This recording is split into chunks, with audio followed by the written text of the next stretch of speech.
One silent window witnessed more than it should have. Welcome to Echoes of Clues. I am your host, Shadow Teller. Tell me in the comments where you're tuning in from. I love hearing from you. Let's begin. On a June afternoon so mild it seemed to have been brewed rather than born, the village of Willowbrook was doing what it did best, congratulating itself on its own pleasantness. The lawns behind Meadowcroft House sloped gently toward the river, trimmed to an obedience that suggested both pride and quiet rivalry.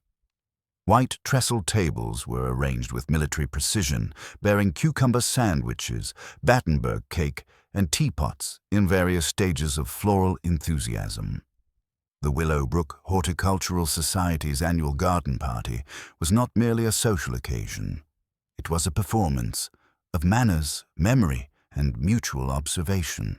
Miss Jane Marple sat slightly apart from the main assembly, her chair positioned beneath the shade of an old apple tree that had long since ceased to bear fruit, but continued to offer commentary. She wore a pale lavender cardigan and held a cup of tea she had no intention of drinking. Her eyes, sharp and mild at once, moved gently from face to face. People always revealed themselves most clearly, Miss Marple believed, when they thought nothing important was happening. Such a pity about the roses this year, Mrs. Ellen Worthing was saying in a voice carefully calibrated to be overheard. Too much rain in April. One must accept these little disappointments with grace. Her husband, Harold Worthing, nodded with the air of a man who had accepted many disappointments, large and small, and found none of them especially surprising, as he was already reaching for a second sandwich. Near the fountain, Reverend Lionel Brooks was deep in conversation with Dr. Amelia Grant, whose practical shoes and forthright manner marked her as someone who did not often attend garden parties unless there was a clear social obligation. They were discussing the church roof, though Miss Marple noticed that the Reverend's eyes kept drifting toward the French windows of Meadowcroft House. Those windows, tall and elegant, reflected the garden like a painting, except for one on the first floor which was open. The lace curtain inside stirred faintly, though there was no wind. Miss Marple frowned just a little. Meadowcroft belonged to Basil Hargreaves, a man of comfortable means and uncomfortable temperament.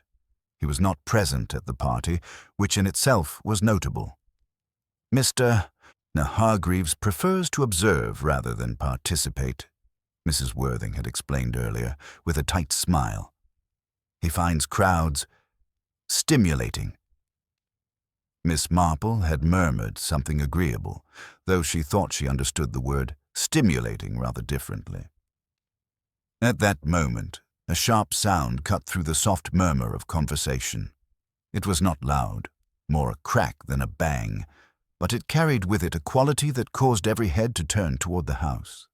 For a fraction of a second, there was silence. Then a scream, high, thin, and unmistakably human, came from inside Meadowcroft. Several teacups were dropped. Someone shouted for help. The Reverend broke into a run with surprising agility.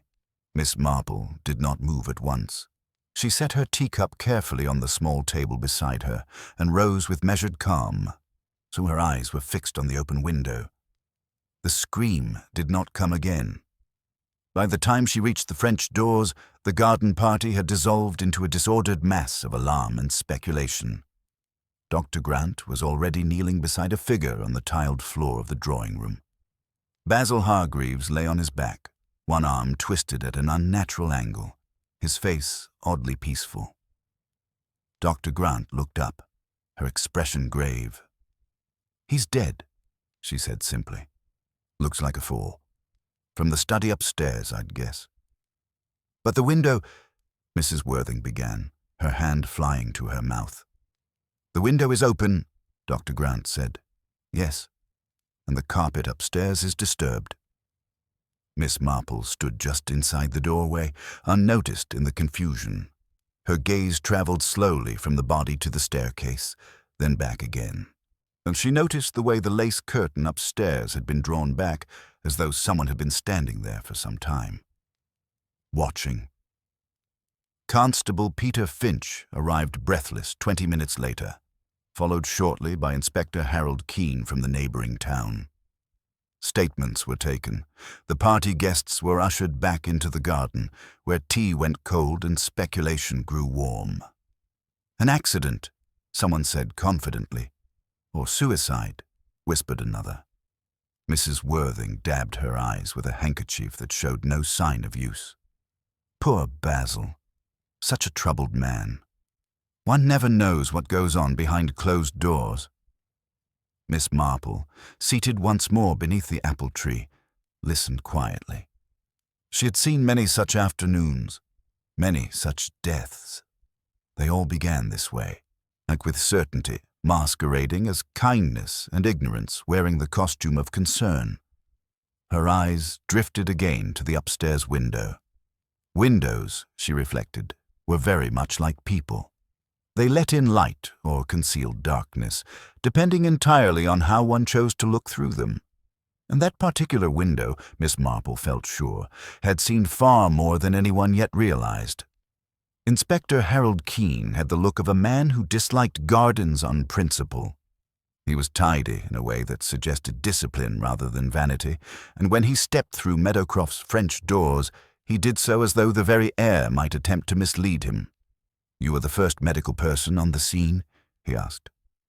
Dr. Amelia Grant stood, brushing a faint dusting of lint from her skirt as if it offended her personally. "I'm the village doctor, and I was in the garden when the scream sounded." "And you're certain he was dead when you reached him?" "Certain enough to be useful," she said. "His neck, well, a fall can do it." Keene's eyes moved to the staircase. "From the study, you said?" "There's a gallery landing," Dr. Grant replied. "He could have fallen from there, but the carpet upstairs is disturbed, and the window in the study is open." "Who found him?" A small woman with a prim cap and the expression of someone whose entire world had cracked at the hinges stepped forward. "I did, sir. I'm Mrs. Pritchard, the housekeeper. I was in the pantry, laying out the trays. I heard a noise like something striking, and then—" She swallowed. "I ran and saw him on the floor." "And the scream?" "That was me." Keene nodded. "All right, I'll need everyone's names. And no one leaves until I've spoken to them." There was a low ripple of discontent from the garden party guests, who had been carefully trained by years of village life to obey authority while resenting it. Constable Finch began shepherding them away from the door with apologetic firmness. Miss Marple remained where she was, neither pushing forward nor retreating. Inspector Keene's gaze passed over her once without stopping. He saw, as so many did, only a harmless elderly lady with knitting fingers and a mild face. Inside the hall, however, Miss Marple's eyes were busy. The tiled floor near the body showed faint scuff marks, several, not all in the same direction. Shoes had skidded slightly, as though someone had stepped back too quickly. There was also, just beside the skirting board, a tiny smear of mud, darker than the polished tile and shaped like the edge of a heel. It was curious because the day was dry. Upstairs, the landing carpet was a rich burgundy, slightly worn at the turn toward the study. 2 shallow dents suggested someone had stood there for a little while, feet planted facing outward, toward the balustrade and the open space below. Miss Marple, lingering at the foot of the stairs, watched Inspector Keene climb. He did not look back. Mrs. Pritchard hovered, wringing her hands. "I told him," Mrs. Pritchard whispered to Miss Marple, as though confession might be safer with someone who looked like a grandmother. "I told Mr. Hargreaves he mustn't keep that window open. Makes a draught something awful. And he said I should mind my own business, but I only meant—" "Of course," said Miss Marple gently. "You were thinking of the curtains." Mrs. Pritchard blinked, startled. Yes, the curtains. Lace is so delicate, and the dust—" She stopped. "Oh, Miss Marple, do you think it was his doing, that he—" Miss Marple did not answer directly. She put her hand lightly on the woman's arm. "How long have you been here, Mrs. Pritchard?" 3 years, nearly. Since my sister died, Mr. Hargreaves gave me the position because he likes things done properly. Her mouth tightened. He didn't like many people, but he paid on time. And did he have visitors? People coming and going? Mrs. Pritchard hesitated. Not many. A gentleman from London sometimes. Mr. Pierce, and, well, there was Miss Lacey. Miss Lacey, Miss Marple repeated softly. Mrs. Pritchard's eyes darted toward the drawing room as if the walls themselves might be listening. She's been staying here, only for a few weeks. Mr. Hargreaves said it was business. I don't ask questions. But she's not like village girls, Miss Marple. Not at all. At that moment, a figure appeared at the top of the stairs and began descending with controlled speed. She was in her late 20s, perhaps, slim and composed, with glossy dark hair pinned neatly at the nape of her neck. She wore a pale green dress that would have been perfectly suited to a garden party, though there was a tension in her posture that suggested she had not been meant to attend.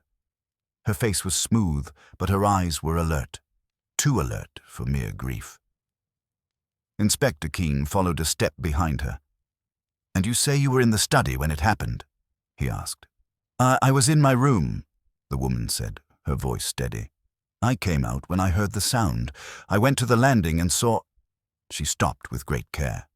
"I saw Mr. Hargreaves falling." Keene's eyebrows rose. "You actually witnessed it?" "Yes. And yet you did not scream." "I didn't have time," she said. "Everything happened quickly." Keene looked at her as though trying to decide whether he believed in quickness. "Your name is?" "Clara Lacey." "And your relationship to the deceased?" A pause, brief but not empty. "I was here on business.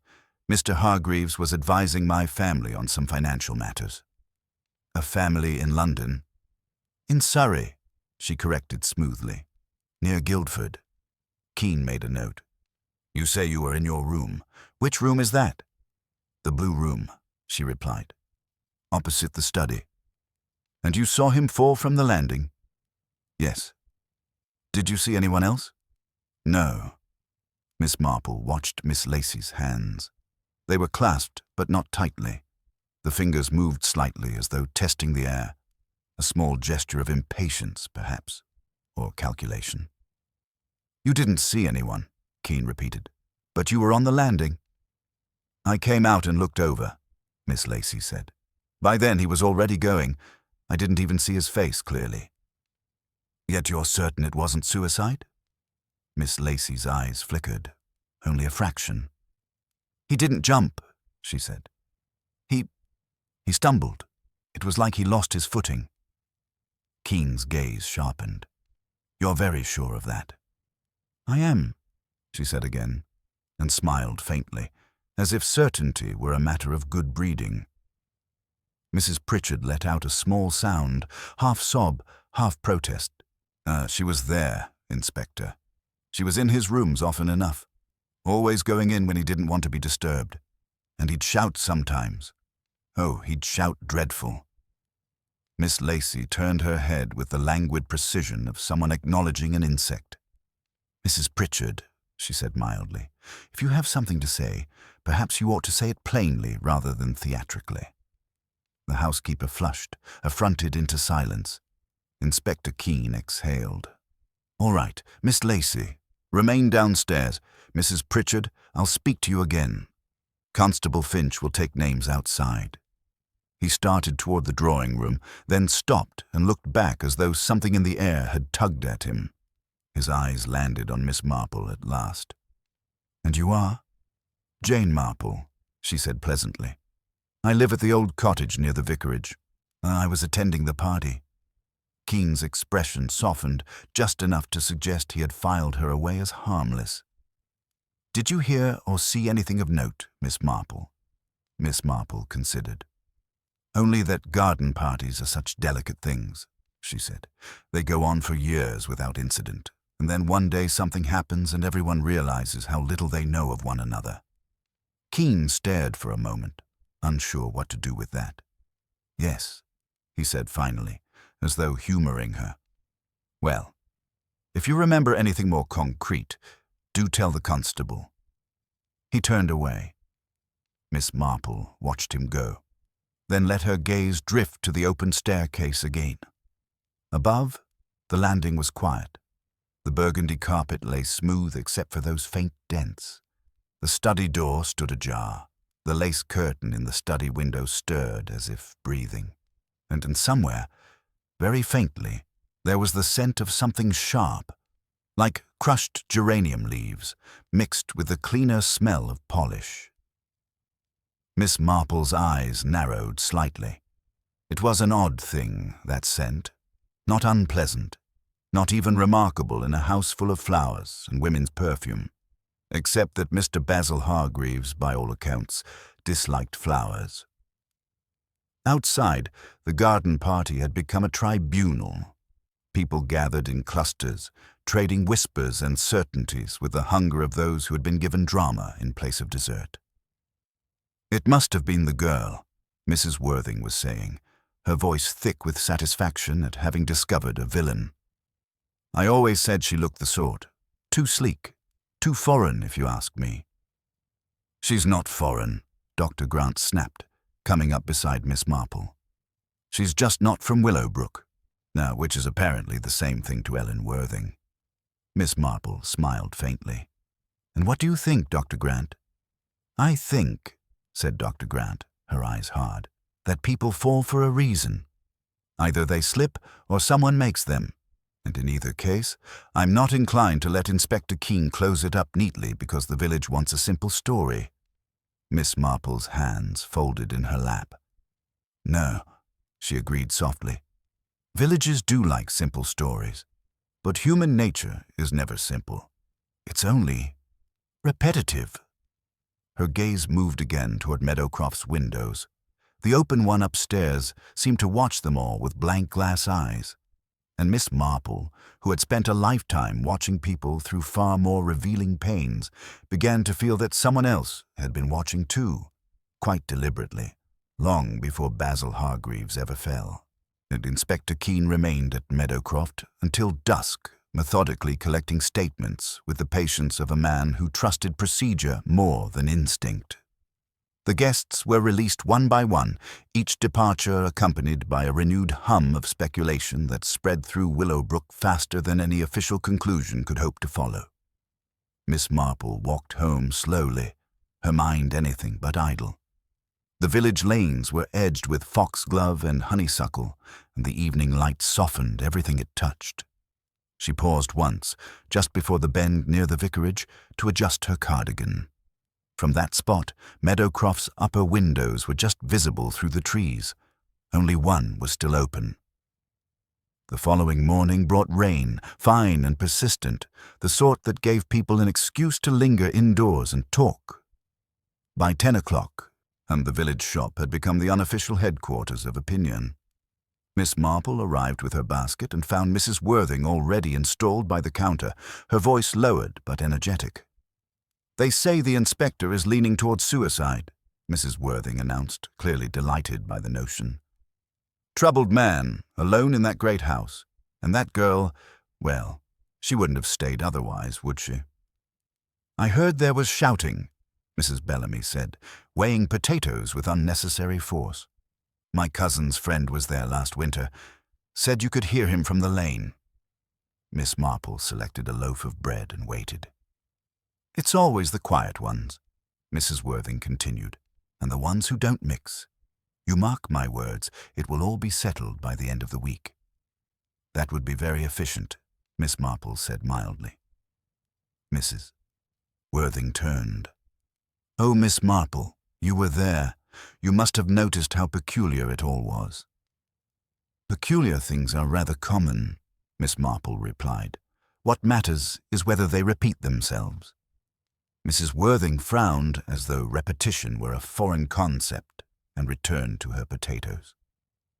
Miss Marple left the shop with a nod and made her way toward the vicarage, where Reverend Brooks had invited her for tea.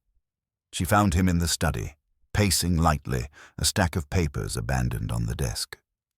"I keep thinking," he said as soon as she was seated, "that I should have noticed something sooner. Basil Hargreaves was not a happy man, but then again, unhappiness doesn't usually end in violence." "Not usually," Miss Marple agreed, "but it often leaves traces." Reverend Brooks hesitated. "Inspector Keene asked me about Mr. Hargreaves's charitable interests. I had to admit there were very few. He was selective, generous only when it suited him." "And Miss Lacey?" Miss Marple asked. The Reverend cleared his throat. "I only met her twice. Intelligent young woman, very composed. She asked pointed questions about the village, about who spoke to whom and for how long." "That must have been refreshing," Miss Marple said. "I'm not sure that's the word I'd choose." That afternoon, Miss Marple paid a call on Dr. Grant, who was sorting bottles in her surgery with brisk concentration. "You smell of geraniums," Miss Marple observed. Dr. Grant snorted. "Occupational hazard. Mrs. Bellamy insists on bringing me cuttings every week. What can I do for you?" Miss Marple sat. "I wondered whether you had noticed anything incongruous yesterday." Dr. Grant paused and then nodded slowly. "The fall bothered me. Not the injuries. Those were consistent enough, but Basil Hargreaves was a careful man. He walked with purpose. People like that don't lose their footing easily." "No," Miss Marple said. "They usually have to be helped." Dr. Grant's eyes sharpened. "You think he was pushed?" "I think," said Miss Marple, "that he was startled." Dr. Grant leaned back. "Interesting distinction. People react very differently to fear," Miss Marple continued. "Some freeze, some flee, and some step back without looking." The doctor was silent for a moment. "There's something else," she said finally. "Inspector Keene asked about the time of death.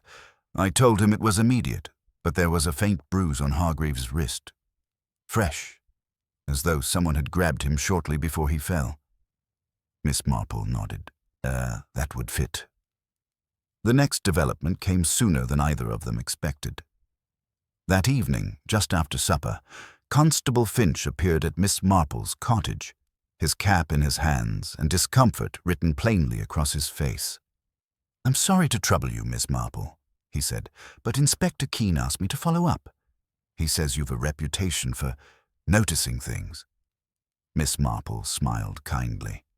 "Reputations are often exaggerated, Constable, but do come in." Finch sat stiffly on the edge of a chair. "Miss Lacey has altered her statement." "Altered it," Miss Marple repeated. "She now says she didn't actually see Mr. Hargreaves fall, only heard him cry out and then saw him lying below when she reached the balustrade." "That's a significant change," Miss Marple said. "Yes, ma'am. The inspector thought so too. Thus, he's keeping her at Meadowcroft for the time being."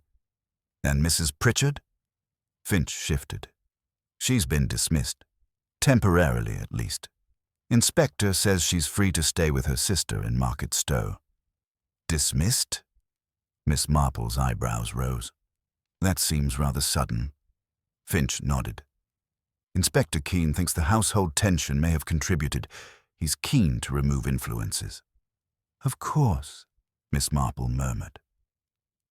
After Finch left, Miss Marple sat for a long while by her window, watching the rain blur the lane into silver threads. Altered statements were rarely accidental. They were usually prompted by fear or by instruction. The following morning, she received her answer. Mrs. Pritchard arrived just after 9, pale and breathless, her hat askew. "I didn't know where else to go," she said, sinking into a chair. "They've sent me away, Miss Marple, as if I'd done something wrong." Miss Marple poured tea. "Tell me what happened." Mrs. Pritchard twisted her hands. "Inspector Keene asked about the day before the party, about Miss Lacey. I told him she'd been in the study the night before. Late. I heard voices, arguing. Mr. Hargreaves was angry. He said she'd gone too far.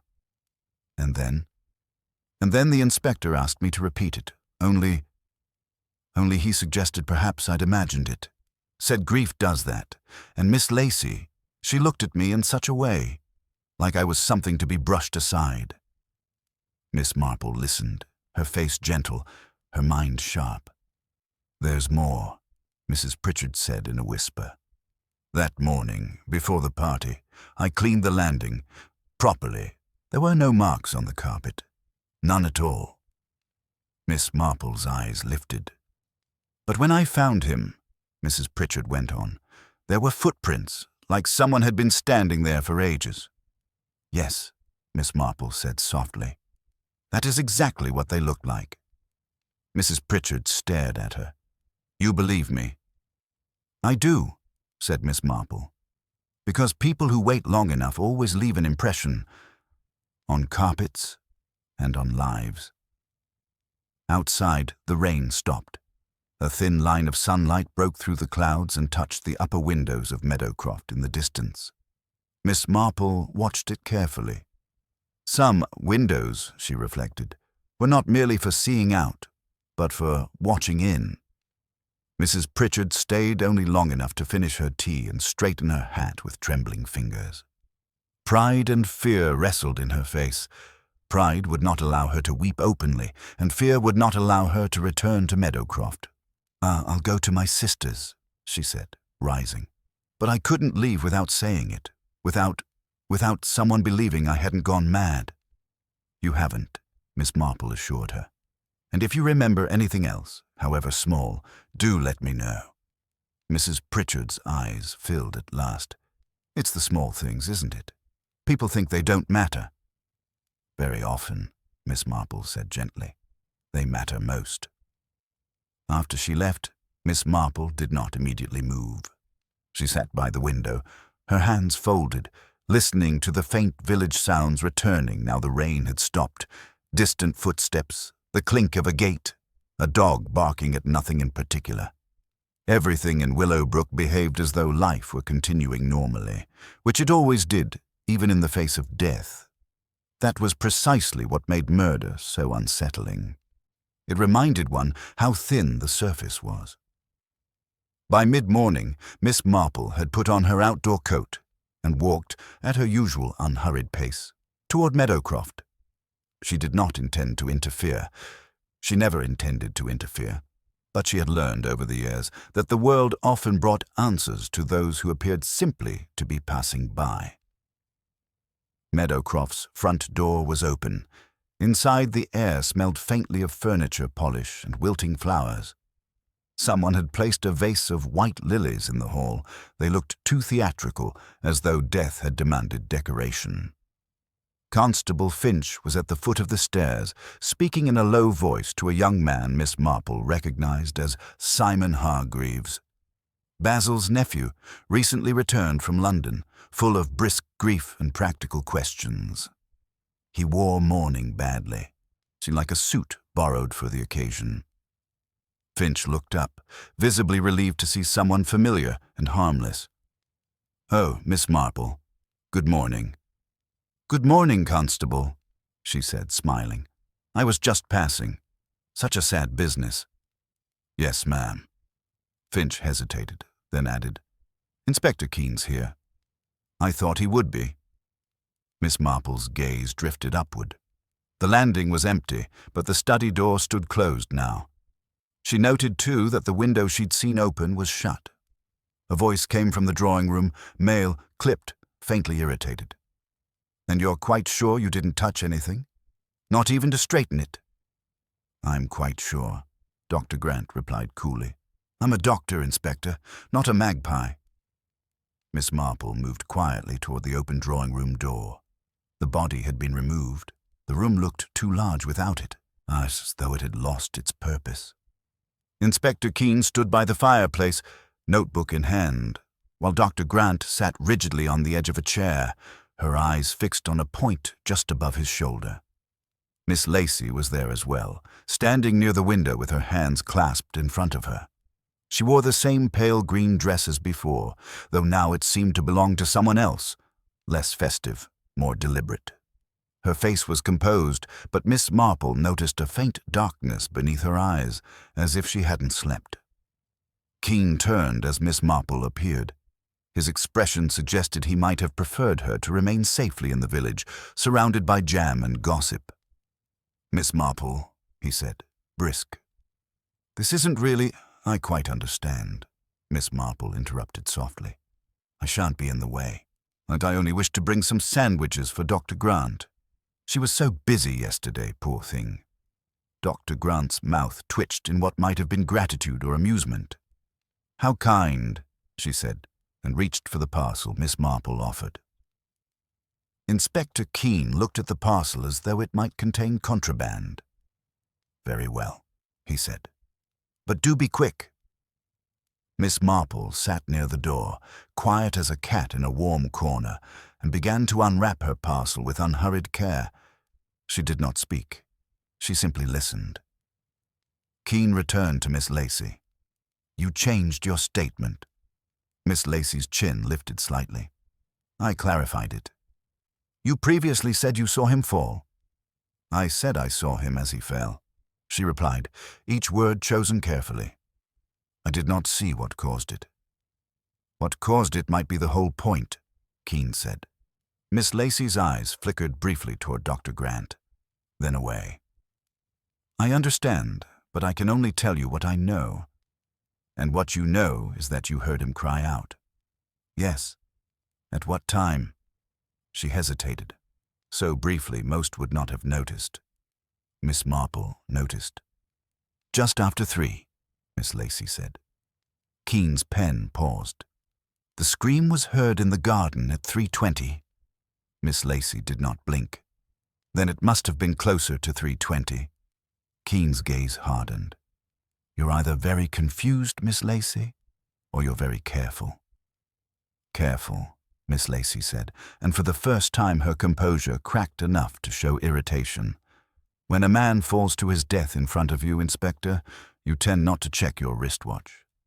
"No," Keene agreed, "but you tend to remember whether you were in your room, or in the corridor, or in the study." Miss Lacey's hands tightened together. "I was in my room. And yet Mrs. Pritchard says you were in the study the night before. Late. Arguing." Miss Lacey's color rose. "Mrs. Pritchard is a servant with too much imagination." "A servant who cleaned the landing that morning," Keene said, "and says there were no marks on the carpet."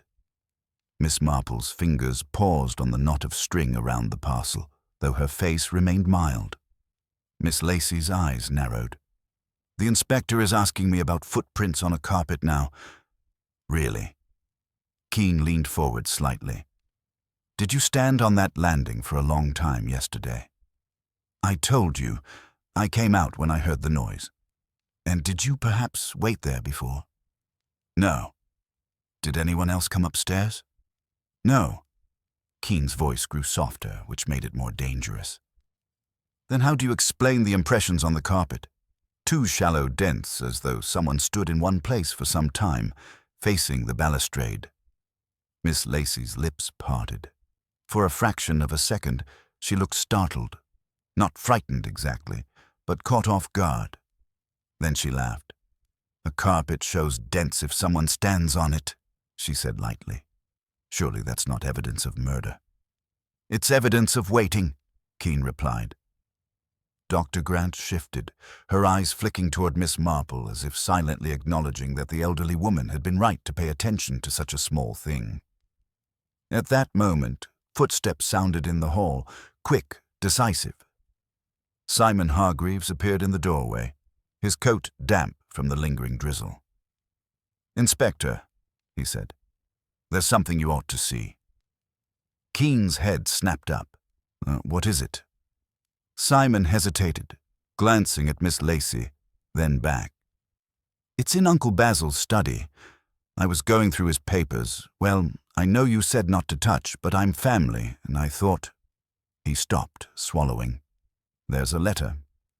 Half burnt. In the grate." Keene's expression tightened. "Half burnt." "Yes," Simon said, "as if someone tried to destroy it and didn't finish." Keene moved at once, striding from the room. Dr. Grant followed, her curiosity overriding her annoyance. Miss Lacey started after them, but Keene held up a hand. "No," he said sharply. "Stay here." Miss Lacey froze. Her composure held, but her eyes flashed quick and bright, like light on a blade. Miss Marple remained seated, still untying the string on her parcel as though absorbed in nothing more than sandwiches. But when Miss Lacey shifted her weight, Miss Marple caught the faint scent again. Sharp, green, unmistakably crushed leaves. Geranium. Miss Lacey turned her head slightly, as if sensing she was being observed. Her gaze settled on Miss Marple with polite disinterest. Miss Marple smiled at her with grandmotherly warmth. "How dreadful for you," Miss Marple murmured, "to be in the house when it happened." Miss Lacey's smile in return was thin.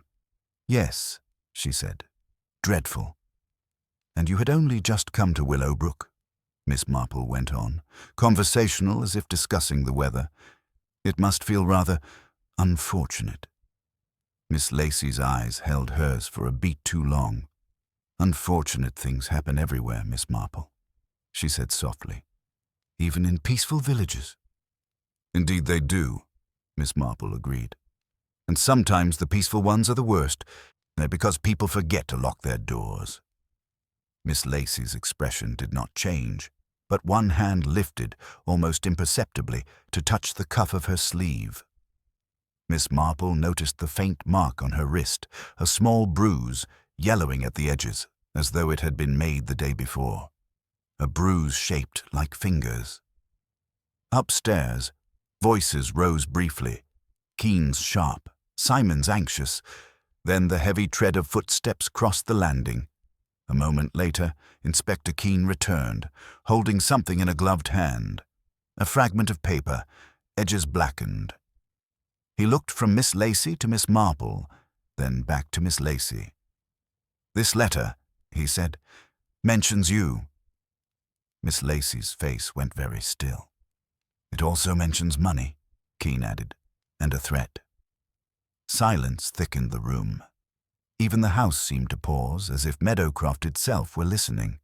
And Miss Marple felt, with a quiet certainty that settled in her bones, that the window upstairs had not been the only thing that had seen too much. Someone had tried to make sure the letter didn't speak. But paper, like people, sometimes refused to stay silent. Inspector Keene set the charred fragment carefully on the writing desk, as though it might crumble into confession if handled too roughly. The study smelled of stale tobacco and ink, with an undernote of something scorched that clung to the back of the throat. Basil Hargreaves' presence lingered in the room, not as warmth, but as pressure, like the weight of a hand never quite lifted from your shoulder. The desk was large, expensive, and orderly in a rigid way. Pens aligned, papers squared. Yet even the most orderly desk, Miss Marple reflected, could be made untidy by a single urgent act, such as trying to destroy a letter in haste. Keene stood by the hearth, his expression set. Simon hovered near the doorway, torn between loyalty to his uncle's memory and the practical need to look cooperative. Dr. Grant remained slightly behind Miss Marple, arms folded, eyes fixed on the fragment, as if she might diagnose it by stare alone. Miss Lacey had been brought upstairs under Finch's watchful eye. She stood just inside the study now, posture composed, but her hands had gone pale where her fingers pressed together. Keene's gloved hand tapped the paper fragment gently. "We don't have the full letter, but we have enough." He read slowly, piecing the surviving lines together with care. "Cannot continue," he began. "You have taken more than agreed." His eyes narrowed. "Buying if you think I will be silenced." Miss Lacey's gaze stayed on the carpet, though her face remained smooth. Keene continued, "Come to Meadowcroft tomorrow before the party." "Alone." He paused, then read the last intact phrase, darker ink protected by the fold. "I've already spoken to Mr. Pierce." At the name, Miss Lacey's head lifted. It was very slight, but it was real. Her eyes flicked to Keen's face and just as quickly away. Keen noticed. His own eyes sharpened with the satisfaction of a man catching a thread. "Mr. Pierce," he repeated. "Who is he, Miss Lacey?" Miss Lacey's voice came evenly. "A solicitor. Basil's solicitor." "Basil," Keen echoed, and a trace of disapproval crept into his tone. "You were on first-name terms with him." She met his gaze now. "We worked closely." "On what?" "Family matters," she said again. And the smoothness of it made Miss Marple think of a polished banister, pleasant to the touch, but slippery. Keen glanced at Simon. "You know this Pierce?" Simon swallowed. "Uncle Basil used him for things, legal things. He didn't talk about them." "Did you see Pierce yesterday?" "No." "Did your uncle expect him?" "I don't know." Keen's attention returned to Miss Lacey. This letter was in the grate. Half burned. The fire hadn't been used for days, according to the housekeeper. Miss Marple thought of Mrs. Pritchard, dismissed like a stain wiped away. "So someone placed it there recently," Keen went on. "Someone who had access to this room after the party." Simon shifted. "I was in the house last night." Keen's eyebrows rose. "You stayed here?" Simon bristled. It's my uncle's house." "It was your uncle's house," Keen corrected calmly. "And yes, you were here, with access, with motive, potentially. Inheritance, resentment, any number of family grievances. I'm not saying you did it. I'm saying opportunity is not exclusive." Simon flushed a blotchy red. "I didn't burn anything. I barely slept. He looked suddenly younger. "I was shocked, all right." Dr. Grant's voice cut in, crisp. "Then perhaps we should focus on the person mentioned in the letter rather than inventing motives for the nephew." Keen's jaw tightened. "I intend to." Miss Lacey's gaze shifted to the window. It was closed now, the lace curtain still. Her reflection in the glass looked faintly distorted, as though the house itself could not quite decide what shape she truly had. Keen leaned slightly forward. You came to Meadowcroft yesterday morning." She did not answer immediately. "You were invited," Keen pressed. "The letter says, 'Come,' before the party." "Did you come?" Miss Lacey's nostrils flared once. "Yes. Basil asked me to bring some papers." "At what time?" "Late morning, around 11. "And were you alone with him?" "Yes." "What happened?" She swallowed, so lightly it might have been missed. "We argued. About money. About—" She stopped. "About things that are none of your business." Keen's voice stayed even. "When things lead to a man dead at the foot of his staircase, they become very much my business." Miss Lacey's composure cracked. Just a hairline fracture. "He threatened me," she said suddenly. "Is that what you want? He threatened to ruin me." "How?" Keen asked. She lifted her chin. "He said he'd tell people, and he said he'd make sure I never found work again. He said—" Her mouth tightened. "He said he'd tell my family things." "What things?" Miss Lacey's eyes flashed. "It doesn't matter." "It may," Keen said, "because a threat is motive, and motive is what we're collecting." Miss Marple watched Miss Lacey's hands. One thumb rubbed the other's knuckle in a steady, almost soothing motion, like someone calming a frightened animal. It was an intimate gesture, and it told Miss Marple something. Miss Lacey feared exposure more than accusation. Keen tapped the charred paper again. "He wrote this letter, or someone wrote it to him." "Which is it?" Miss Lacey's gaze darted. "It's his handwriting," she said too quickly. Keen's eyes narrowed. "You're familiar with his handwriting?" "I typed things for him," she snapped, then regained control. Occasionally." Keen made a note. "We'll have an expert compare it." Dr. Grant let out a small sound of impatience. "You said yourself you've hardly any of the letter left." "Enough," Keen replied. Miss Marple's mind moved quietly. Enough to frighten someone. Enough to accuse. Enough to manipulate. Half-burnt letters were useful things. Keene turned to Finch. "Find out where Pierce is, and bring him in." Finch nodded and left at once. Simon spoke again, his voice lower. "Inspector, there's something else in Uncle Basil's desk. I didn't mention it earlier because I didn't know if it mattered." Keene's eyes flicked to him. "Show me." Simon crossed to the desk with hesitant steps and opened a drawer. Inside was a slim ledger, bound in black, the sort of book that looked innocuous until you realized it could contain an entire life. "So it was under the false bottom," Simon said, voice tight. "Uncle Basil always had secrets. He liked them." Keene took the ledger and flipped it open. Columns of neat figures ran down the page, interspersed with names and dates. Some entries were ordinary. Payments to tradesmen, accounts settled. Then his finger paused. "Clara Lacey," he read aloud. "Monthly payments, substantial." Miss Lacey went very still. "And here," Keene continued, "payments to P. Pierce, and to someone listed only as W." Dr. Grant leaned in slightly. "W."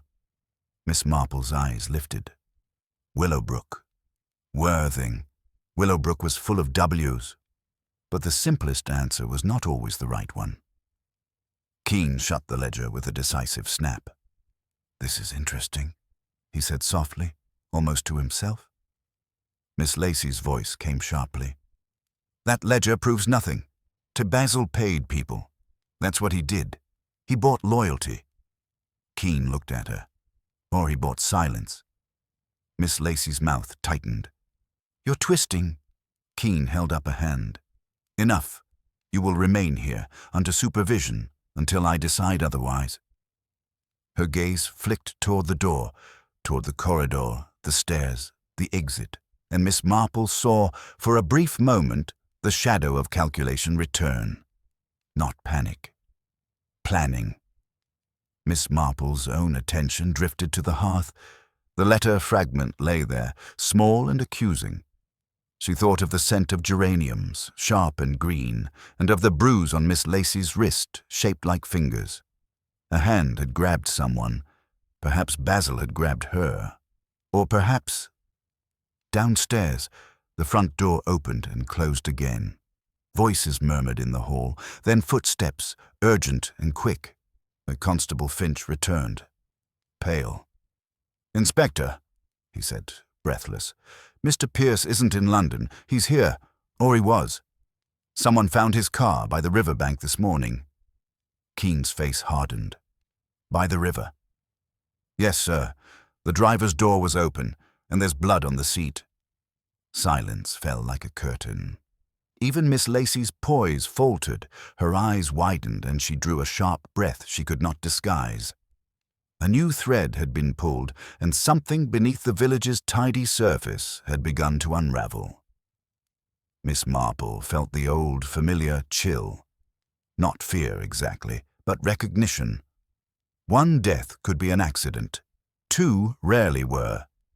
And somewhere in Willowbrook, someone was moving quickly to make sure that what the window had seen, and what the half-burnt letter had begun to say, would never be spoken aloud. Inspector Keene moved at once, and he did not raise his voice or issue dramatic orders. He simply became a different kind of stillness, the sort that made everyone else instinctively step out of his way. "Where exactly?" he asked Finch. "By the bend near Miller's Path," Finch said. "Just beyond the willows, the spot where boys go fishing." Keene's mouth tightened. "And who found it?" "Old Mr. Carter, sir. He was walking his dog. The dog started barking at the open door." Keene's eyes flicked to Dr. Grant. "Come with us. If there's blood, I want you to see it before it's disturbed." Dr. Grant's expression said she would have preferred to see nothing at all, and yet would rather be there than left behind. She nodded. Keene turned to Simon. "You stay here. Do not touch anything else." Simon's jaw clenched. "This is my—" "It is a crime scene," Keene cut in. Then, as an afterthought, he gestured toward Miss Lacey without looking at her.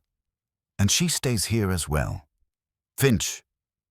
"I'll leave Constable Reeves with her," Finch said quickly, seizing the chance to remove himself from Miss Lacey's vicinity. "He's downstairs." Keene nodded once, then strode out. Dr. Grant followed. Miss Marple, who had not been addressed at all, walked behind them with a gentle inevitability, like a shadow that belonged to the house. Keene glanced back only when they reached the hall. "Miss Marple," he said, tone restrained, "this is not—" "Of course," Miss Marple said pleasantly. "I'm only going to see if poor Mr. Pierce needs help. I do so hate the thought of anyone lying unattended." There was nothing in that which could be formally objected to without appearing inhumane. Keene exhaled through his nose, but then continued out into the damp morning. Miller's path ran alongside the river, which had swollen slightly from the night's rain. The willows leaned over the water like tired women eavesdropping. When they reached the bend, the car was unmistakable. A dark saloon, its front wheels angled toward the bank, the driver's door gaping open as if surprised. Constable Reeves stood nearby, keeping curious villagers at a distance. Mr. Carter, hat clutched in both hands, looked as though he had aged a decade in the last hour. "I didn't touch it," he said at once, when Keene approached. "I only looked. The dog, well, he was barking fit to burst." Keene nodded absently, his attention already on the car. Dr. Grant stepped forward and peered inside. The blood was there, unmistakable, a smear on the driver's seat, a darker patch by the edge of the door, and as if someone had slid out rather than climbed. "No body," Reeves said quietly. "We searched the bank. Nothing visible in the water, but it's murky." Keene crouched and examined the ground by the open door. The mud was soft enough to take impressions. He stared for a long moment, then pointed. "2 sets," he said. Reeves nodded. "One pair's larger, likely Pierce's." "And the other?" Keene asked. Reeves hesitated. "Smaller, narrower. Could be a woman's shoe." Dr. Grant's eyes lifted sharply toward Keene. Miss Marple said nothing, but her mind supplied a picture at once. Miss Lacey's slim feet, her careful shoes, her measured steps. And then, just as quickly, another image. Mrs. Worthing's stout, practical heels, the vicar's neat boots, any number of narrow feet that could belong to any number of villagers. So one must never fall in love with the first idea. Keene straightened. "This isn't random," he said grimly. "Pierce was involved, Basil was involved, and now Pierce has vanished. Perhaps dead, perhaps not." Mr. Carter's voice trembled. "You don't think it's one of our lot, do you?" "Not here." Keene looked at him. "Murderers live where everyone else lives," he said flatly. "They have gardens and tea and they complain about the weather. That's how they hide." Miss Marple thought, not for the first time, that Inspector Keene might be more perceptive than he appeared. Only he did not trust the same kind of evidence she did.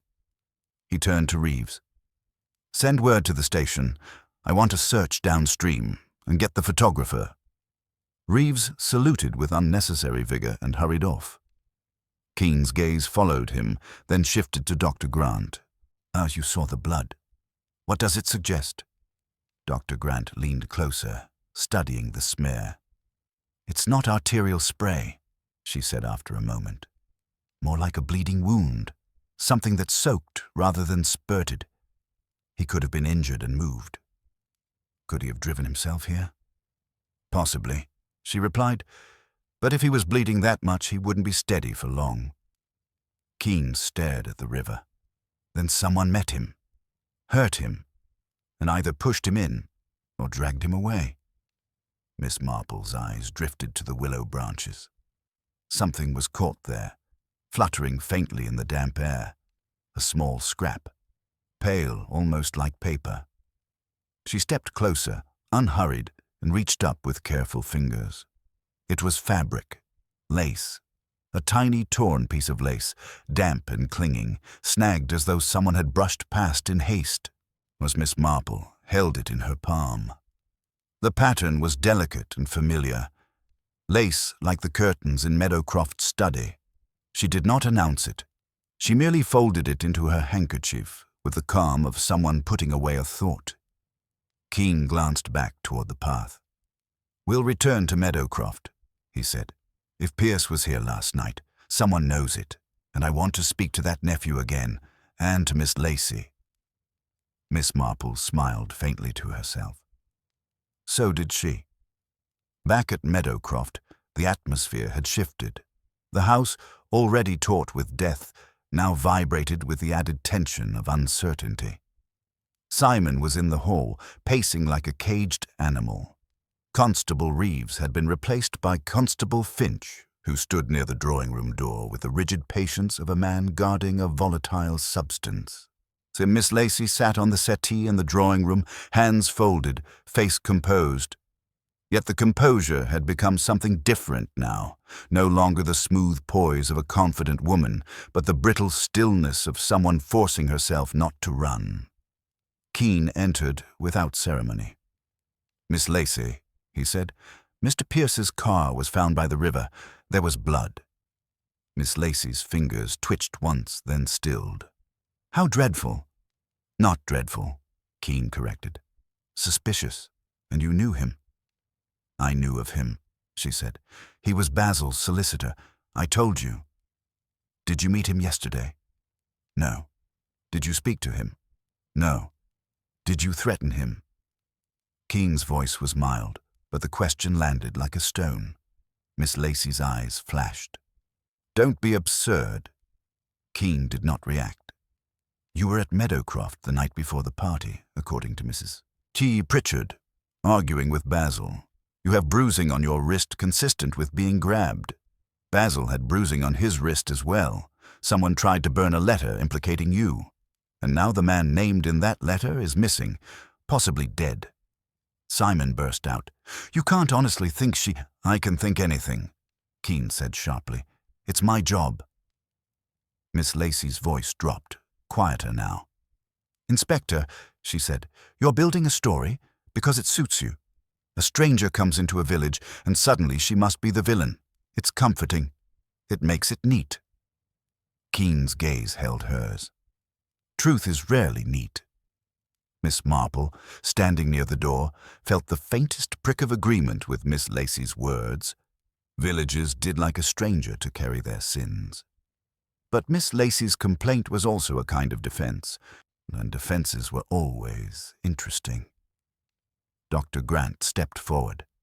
"If Pierce is dead, we may be dealing with someone who panicked," she said, "or someone who's tying up loose ends." Keene nodded. "Exactly." Miss Lacey rose slowly. "You have no proof," she said, and now there was something else in her tone. Fair, real and sudden.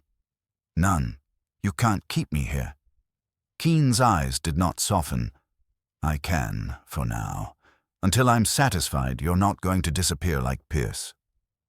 Miss Lacey's gaze flicked to the window, then away. She swallowed. "You don't understand what you're doing." Keene's expression did not change. "Enlighten me." She hesitated. Then, as if a decision snapped into place, she spoke. "Basil Hargreaves was blackmailing people," she said. "That's what he did. He collected secrets. He wrote them down. He enjoyed it." Simon's face went white. "That's a lie." "It isn't," Miss Lacey said. Now her composure was gone entirely, replaced by anger sharp enough to cut. "He had a ledger. You found it. He kept names, payments. He made people pay to keep their lives intact." Keene's eyes narrowed. "And you?" Miss Lacey's breath caught. "And me?" she said, voice lower. "He thought he owned." Silence spread outward, filling the room. Somewhere in the house a clock ticked, steady and indifferent. Miss Marple watched Miss Lacey's face. The flush, the tremor at the corner of her mouth, the way her eyes did not quite meet Keene's. Truth and performance often wore the same clothes, but they did not move the same way. Keene spoke softly. If Basil was blackmailing people, that gives us more suspects than we can count. Yes, Miss Lacey said, almost a whisper now. That's what I've been trying to tell you. He made enemies, quiet ones, respectable ones, the sort who go to garden parties. Miss Marple's hand closed gently around her handkerchief in her pocket. She could feel the tiny scrap of lace within it, damp against the fabric. Respectable enemies, she thought. Quiet ones. The ones who smiled while they waited. And somewhere, perhaps through a window, perhaps through a curtain, someone was still watching, making sure that the things Basil Hargreaves had collected would die with him. The house was very quiet. Not the empty quiet of a building abandoned, but the held breath of a place that had learned to listen. Evening light slanted through the windows of Meadowcroft, softening the angles of furniture and casting long shadows that seemed to hesitate before committing themselves to the floor. Inspector Keene stood by the fireplace, the ledger open in his hands. Simon Hargreaves hovered nearby, pale and strained. Miss Lacey sat opposite them, rigid now, her earlier defiance worn thin by fatigue and fear. Dr. Grant leaned against the sideboard, arms folded, watchful. Miss Marple sat in her usual unobtrusive place, hands folded in her lap, looking for all the world like an elderly woman who had wandered in and forgotten to leave. Keene closed the ledger slowly. Basil Hargreaves kept secrets, he said. He monetized them. Blackmail, quiet, ongoing, carefully managed. Payments, threats, control. Simon shook his head, says, "You're turning him into a monster." "No," Keene replied evenly. "No, I'm describing him." Miss Lacey let out a short, bitter laugh. He enjoyed it, watching people squirm while pretending to be generous. Keene studied her.